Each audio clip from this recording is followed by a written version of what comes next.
ओम भूर्भुवः स्वः तत्सवितुर्वरेण्यं भर्गो देवस्य धीमहि धियो यो न प्रचोदयात्। ओम त्र्यंबकं यजामहे सुगंधिं पुष्टिवर्धनम् उर्वारुकमिव बन्धनान् मृत्योर्मुक्षीयमामृतात्। ओम ऐं ह्रीं क्लीं चामुंडा विच्चे। मित्रों, मैं रामोद पांडे शास्त्री आज कुमारी वैष्णवी चैनल से माता के नव दुर्गा के रूप में इन्हीं के सपोर्ट से नव औषधियों का आप स्पष्ट व्याख्या करना चाह रहा हूँ। मित्रों, नवदुर्गा में प्रथम शैलपुत्री च, द्वितीयं ब्रह्मचारिणी, तृतीयं चंद्रघंटेति, कुष्मांडेति, चतुर्थकम पंचमं स्कंदमातेति, षष्ठम कात्यायनीति च, सप्तमं कालरात्रि महागौरी चाष्टकम, नवम सिद्धदात्री च, नवदुर्गा प्रकृति। इन नौ औषधियों, नव दुर्गा के रूप में नव औषधियों का उपयुक्त व्याख्या नव दुर्गा यानी माँ दुर्गा के नौ रूप इन नौ औषधियों में भी विराजती हैं। माँ अम्बे के यह नौ रूप जो समस्त रोगों से बचाकर जगत का कल्याण करते हैं। नव दुर्गा के नौ औषधि स्वरूपों में सर्वप्रथम मार्कंडेय चिकित्सा पद्धति के रूप में दर्शाया गया और चिकित्सा प्रणाली के इस रहस्य को ब्रह्मा जी द्वारा उपदेश में दुर्गा कवच कहा गया। ऐसा माना जाता है कि औषधियाँ समस्त प्राणियों के रोगों को हरने वाले और उनसे बचा रखने वाली एक कवच का कार्य करती हैं। इसीलिए इसे दुर्गा कवच कहा जाता है। इनके प्रयोग से प्रमुख अकाल मृत्यु से बचकर 100 वर्ष जीवन जी सकते हैं।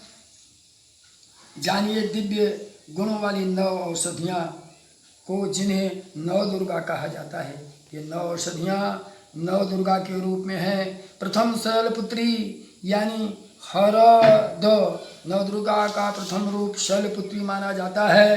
कई प्रकार की समस्याओं में काम आने वाली औषधि हरद, जिसको आप हर्र कहते हैं, हिमावती है, जो देवी शैलपुत्री का ही एक रूप है।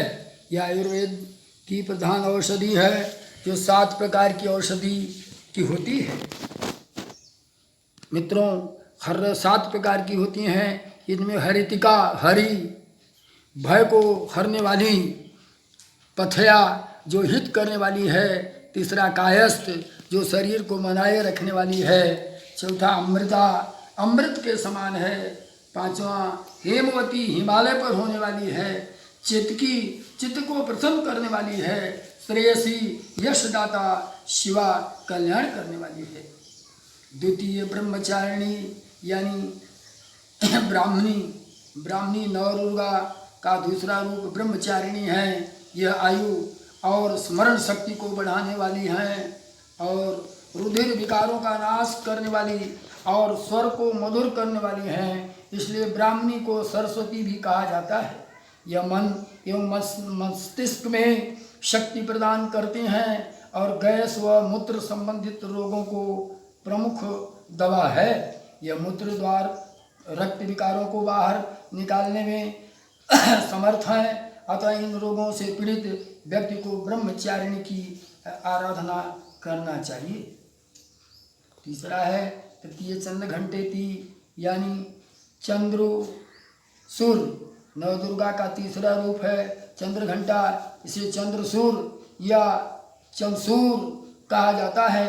ये एक ऐसा पौधा है जो धनिये के समान है। इस पौधे की पत्तियों की सब्जी बनाई जाती है जो लाभदायक होती है। यह औषधि मोटापा दूर करने में लाभप्रद है, इसीलिए इसे चर्महंती भी कहते हैं। शक्ति को बढ़ाने वाली, हृदय रोग को ठीक करने वाली चंद्रिका औषधि है। अतः इस बीमारी से संबंधित रोगों को चंद्रघंटा माँ की पूजा करना चाहिए। चौथा है चतुर्थ कुष्मांडा यानी पेठा। नवदुर्गा का चौथा रूप कुष्मांडा है। इस औषधि से पेठा मिठाई बनती है, इसीलिए इस रूप को पेठा कहते हैं। इन्हें कुम्हड़ा भी कहते हैं, जो पुष्टिकारक, वीर्यवर्धक व रक्त के विकार को ठीक कर पेट को साफ करने में सहायक। मानसिक रूप से कमजोर व्यक्ति के लिए अमृत समान है। यह शरीर के समस्त रोगों को दूर कर हृदय रोग को ठीक करती हैं। कुम्हड़ा रक्त पित्त एवं गैस को दूर करता है। इन बीमारी से पीड़ित व्यक्ति को पेठा का उपयोग के साथ कुष्मांडा देवी की आराधना करते रहना चाहिए। पांचवा पंचमम स्कंद माता है यानी अलसी। नव दुर्गा का पांचवा रूप स्कंद माता है जिन्हें पार्वती एवं उमा भी कहते हैं। यह औषधि के रूप में अलसी में विद्यमान है। यह बात पित्त कफ रोगों की नाशक औषधि है। अलसी नील पुष्पी पर्वती श्याम द्रुमा क्षमा। फिर से सुने इसको, अच्छा श्लोक है। अलसी नील पुष्पी पर्वती श्याद उमा क्षमा।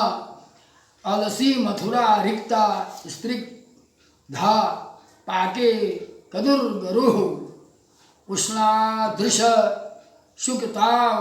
सुखतावतंधे कप पित्त विनाशिनी।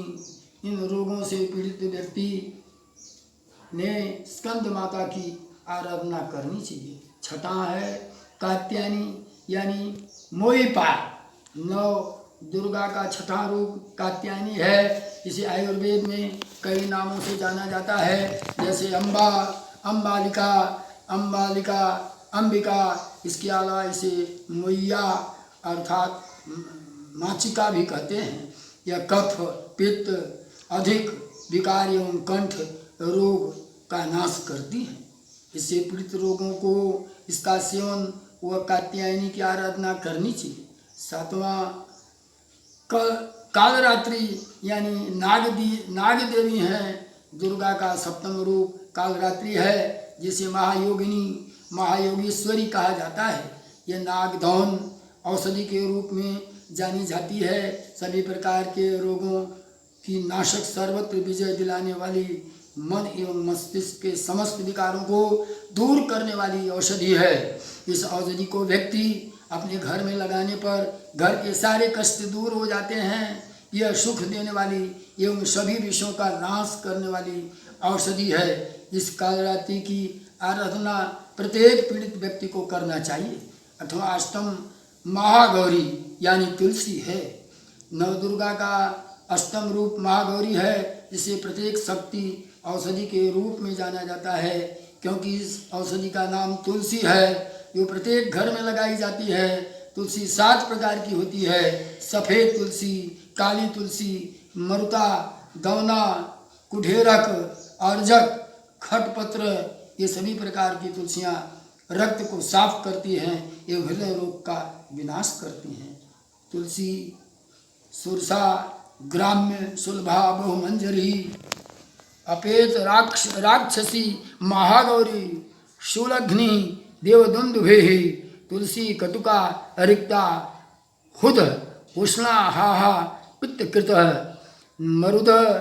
मरुदनी प्रदोहथ तीक्ष्ण णाक्ष्ण तिलोजसो।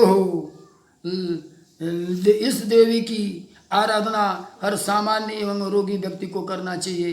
नवम सिद्धदात्री यानी शतावरी नव दुर्गा का नवम रूप सिद्धदात्री है, जिसे नारायणी या शतावरी कहते हैं। शतावरी बुद्धि बल एवं वीर्य बल के लिए उत्तम औषधि है।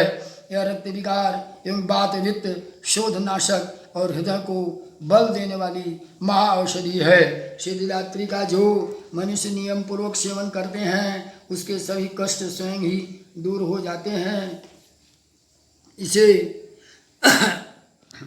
इससे पीड़ित व्यक्ति को सिद्धदात्री देवी का आराधना करना चाहिए। इस प्रकार प्रत्येक देवी आयुर्वेद की भाषा में मार्कंडेय पुराण के अनुसार 9 औषधि के रूप में मनुष्य की प्रत्येक बीमारी को ठीक कर रक्त का संचालन उचित एवं साफ कर मनुष्य को स्वस्थ करती हैं। अतः मनुष्य को इसकी आराधना एवं सेवन करना चाहिए। मित्रों, माँ के 9 रूप 9 औषधियाँ जो आयुर्वेद में हैं आपके समस्त रोगों का विनाश करती हैं। इसलिए आप दवा और दुआ अर्थात आप लोग 9 औषधियों का प्रयोग करें। इसके साथ साथ रोग से संबंधित जिन माताओं की आराधनाएं हैं उनको भी करते रहें। निश्चित रूप से आपका जीवन निरोगी, स्वस्थ एवं संपत्तिकारक व्यवस्थित होगा। आपका जीवन अगर सुखमय है, रोग विमुक्त है, तो निश्चय ही आप सुख की अनुभूति करेंगे। जय माँ भारत, जय माँ जगदम्बे। यदि आपको मेरे इस वीडियो का स्पष्ट रूप से कोई चीज़ पूछना है तो निश्चित रूप से आप 9129 380 पर मुझे फ़ोन कर सकते हैं। इतना ही नहीं मित्रों, मेरा एक निवेदन है, अगर आप लोग मेरे हर चीज़ों को बहुत पसंद कर रहे हैं तो मेरे इस वीडियो को सब्सक्राइब कीजिए ताकि यह आपके पास जाए और आपको ज्योतिष से लेकर धर्मशास्त्र की सारी अच्छी चीज़ों को, औषधि को, चूँकि हम विज्ञान के अध्यापक रहे हैं इसलिए ज्योतिष को हम विज्ञान से जोड़कर निश्चित रूप से आपके कल्याणार्थ हर उपायों को, हर बातों को बताऊंगा। अगर उसमें कोई कमी है, सुझाव के लिए आप लोगों का मैं आभारी रहूँगा। जय माँ जगदम्बे, जय माँ भारत।